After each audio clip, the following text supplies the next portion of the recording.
power, whose function was to keep the community together and to prevent any kind of disunity that might open it up to destruction by material or ideological enemies. Their fathers had been persecuted in England, so now they and their church found it necessary to deny any other sect its freedom, lest their New Jerusalem be defiled and corrupted by wrong ways and deceitful ideas. They believed that they held in their steady hands the candle that would light the world.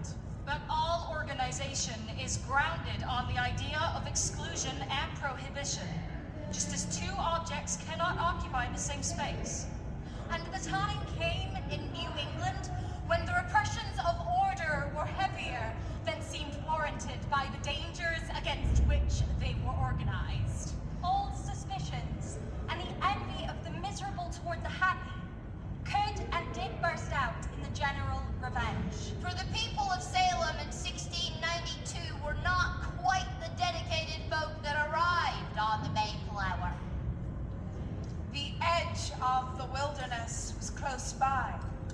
The American continent stretched endlessly west and stood dark and threatening over their shoulders night and day. Reverend Paris's house stood in the town, but you'd hardly call it a village. A few small-windowed, dark houses snuggling against the raw Massachusetts winter. Paris is a widower with no interest in children or talent with them. He, like the rest of Salem, never conceived that we were anything but thankful